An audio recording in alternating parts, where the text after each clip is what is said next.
He is not yet a Khan, he is. But to understand the man, we must first understand the boy. We must stand with him in that freezing wilderness, feel the sting of betrayal, and stare into the face of a future that promised only death. It is in this crucible of suffering that the seeds of his genius, or his madness, were sown. Was it a thirst for vengeance that drove him, a desire for security, or was it something more, a vision of a world united, even if that unity had to be forged in blood and fire? The story of Genghis Khan is not a simple tale of good versus evil, it is a complex, gripping mystery. He is the protagonist of his own epic, a character whose motivations are as vast and enigmatic as the sky he worshipped. To truly grasp his legacy, we must walk with him from his desperate beginnings and witness the transformation of a forgotten orphan into the master of the largest land empire in history. As we journey through his life, the central conflict becomes clear. Was he a visionary leader creating a new world, or a madman consumed by an insatiable hunger for power? If you are ready to uncover the truth, comment "I see," and let's begin. Temujin's adolescence was a masterclass in treachery. The world taught him one lesson over and over: trust no one. His most profound betrayal came not from a distant enemy, but from his own blood brother, his Jamuka. They had been inseparable as youths, sharing vows and hardships, two ambitious souls navigating the treacherous currents of tribal politics. Together, they rescued Temujin's kidnapped wife Borte, a victory that should have solidified their bond.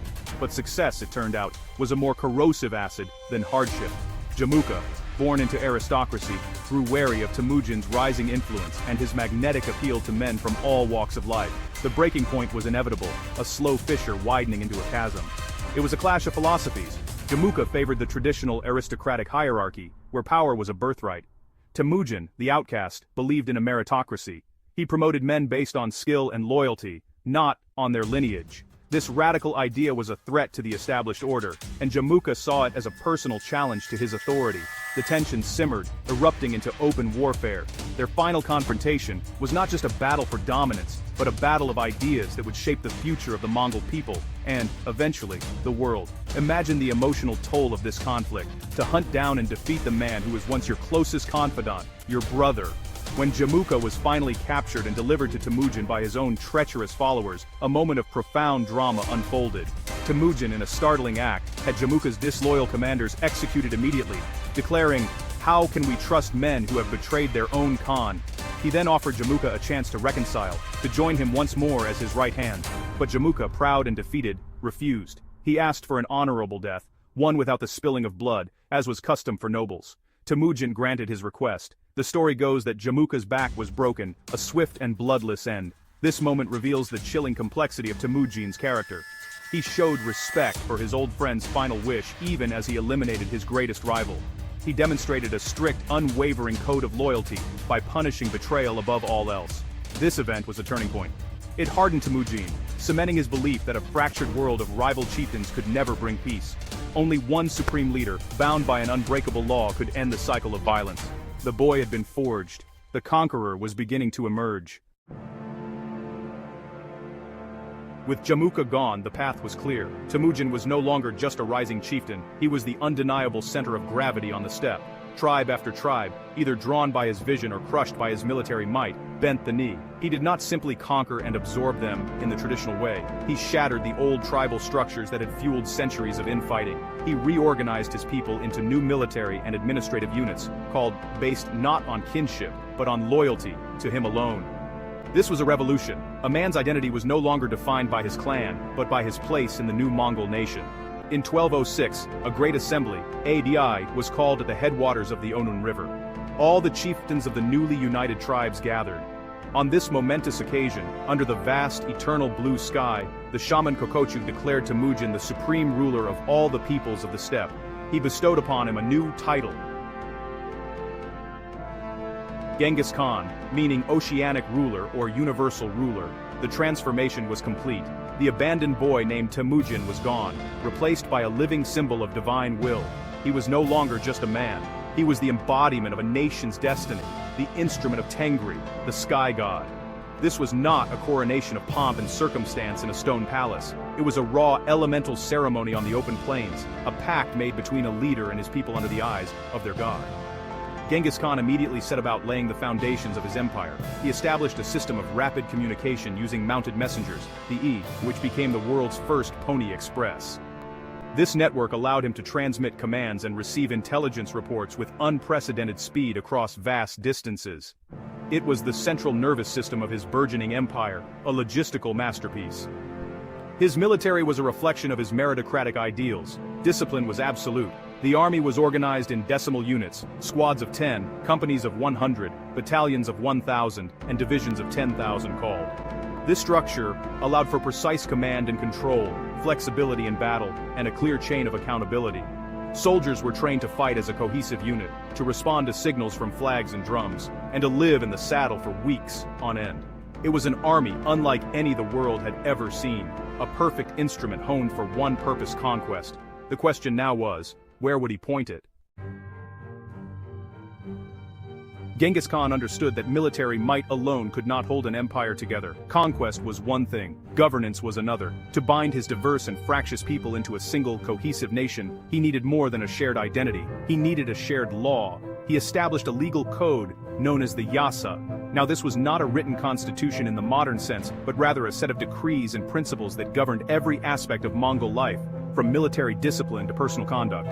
The Yasa was considered sacred, a direct expression of the will of the eternal sky.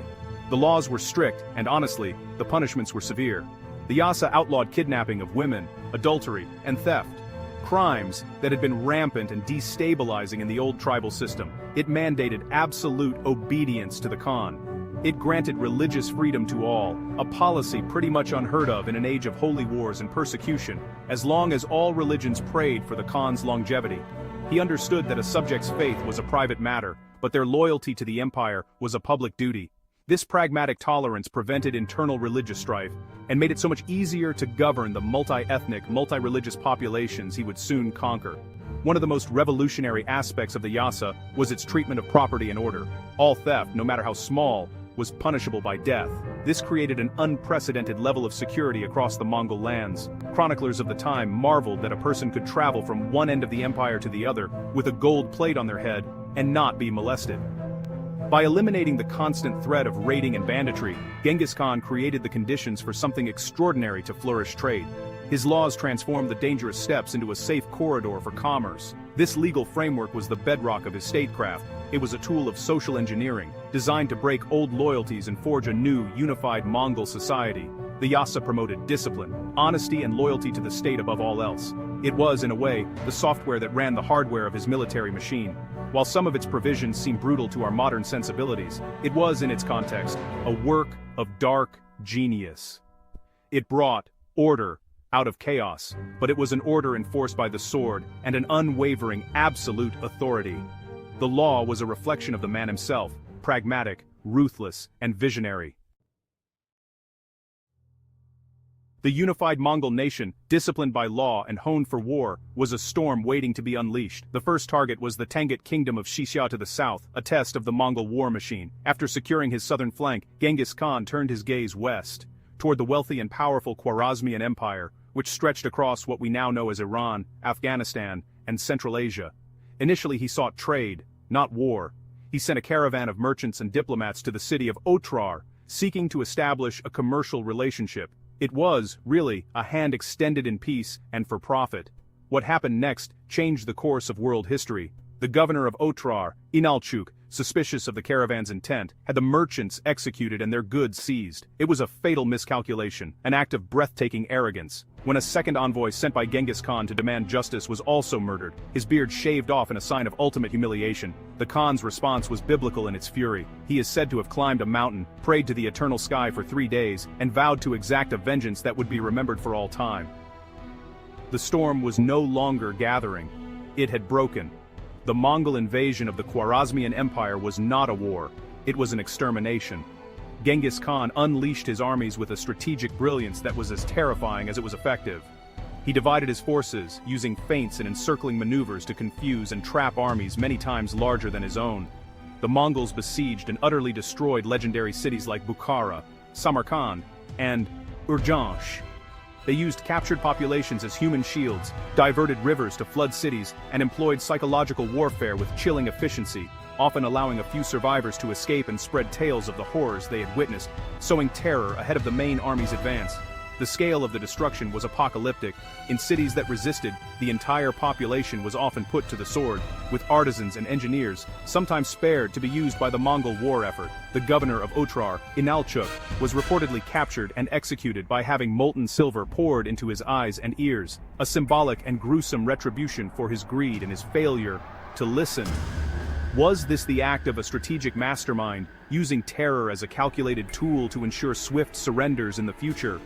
Or was it the unhinged rage of a madman, a man so offended that he sought to wipe a civilization from the face of the earth? The answer lies somewhere in the smoking ruins of a dozen great cities. The conquests of Genghis Khan were not simply a wave of destruction that receded, leaving nothing behind. In the wake of his armies, a new world began to take shape. By shattering the old empires and kingdoms that had blocked the Silk Road, he inadvertently created the largest free trade zone the world had ever known. The Pax Mongolica, or Mongol peace, that followed his conquests established a period of unprecedented stability across the vast expanse of Asia. For the first time in centuries, a merchant could travel safely from the shores of the Black Sea to the coast of China. This new global network facilitated an extraordinary exchange, not just of goods, but of ideas, technologies, and cultures. Gunpowder, the compass, and printing from China made their way west, eventually revolutionizing European society. Persian art and astronomy flourished in China, while Chinese medicine and engineering were introduced to the Middle East. The Yam communication system became the artery of this new globalism, carrying not only military orders, but also merchants, missionaries, and explorers like Marco Polo. Genghis Khan, the supposed barbarian, had become the unlikely father of a new era of global connection. His administrative genius was as formidable as his military prowess. He created a written script for the previously illiterate Mongol language, allowing for the codification of laws and the keeping of records. He established a census to create a systematic tax base, transforming his empire from a mobile conquest machine into a sustainable state. He surrounded himself with wise counselors from the lands he conquered, Uyghurs, Chinese, Persians, and was quick to adopt and implement their best practices in governance. He was a ruthless destroyer, but he was also a pragmatic and innovative nation builder. This duality is the core of his enigma. How can the man who ordered the massacre of millions also be the man who created the conditions for a global cultural and economic boom? He was not interested in converting people to a new religion or imposing Mongol culture on them. His vision was far more practical, an empire of peaceful, tax-paying subjects under a single universal law. He tore down walls between civilizations, but he did so with a battering ram, leaving a trail of skulls in his wake. The world he remade was more connected and in some ways more modern, but the price of its creation was astronomical. As we stand here in 2026, the figure of Genghis Khan looms larger and more relevant than ever. His story forces us to confront uncomfortable questions about leadership, power, and the very nature of progress. We live in a world grappling with the ambitions of powerful leaders, the ethics of disruptive innovation, and the consequences of globalization. The Khan's methods, meritocracy, strategic ruthlessness, a focus on logistics and communication, and the use of terror as policy, are not dusty relics of the past. We see their echoes in the boardrooms of corporations, the strategies of political campaigns, and the doctrines of modern armies. Was he a mastermind? Absolutely. His ability to organize, to strategize, to innovate, and to lead was unparalleled. He took a scattered collection of warring tribes and forged them into a disciplined force that conquered the known world. He created a legal code, a writing system, and an international communication network. He was a visionary who saw the potential for a united world, connected by trade and ruled by law. The sheer scale of his accomplishments, rising from an outcast orphan to the ruler of the largest contiguous empire in history, is a testament to a genius of the highest order. But was he a madman? The evidence is equally compelling. The slaughter he unleashed was methodical and on a scale that is difficult to comprehend, even today. Entire civilizations were erased, great cities turned to dust, and millions of lives extinguished. His vengeance was absolute, his cruelty calculated. Can any amount of progress, any level of global connection or legal order, justify such a colossal mountain of human skulls? Can we celebrate the creation of the Silk Road without acknowledging that it was paved with the bones of those who stood in his way? This is the dark side of his brilliance, a shadow that his legacy can never escape. Ultimately, Genghis Khan was not one or the other. He was both. He was a dark genius, a man whose vision was as vast as his methods were brutal. His story is not a simple lesson, but a lingering question that we must each answer for ourselves. It forces us to look in the mirror and ask, what price is too high for order, for unity, for progress? At what point does a powerful leader's ambition to remake the world bleed into a monstrous obsession that consumes it? The echo of the Khan's galloping armies has faded over the centuries, but the questions they raise about the duality of human nature, our capacity for both magnificent creation and terrifying destruction, remain as loud as ever.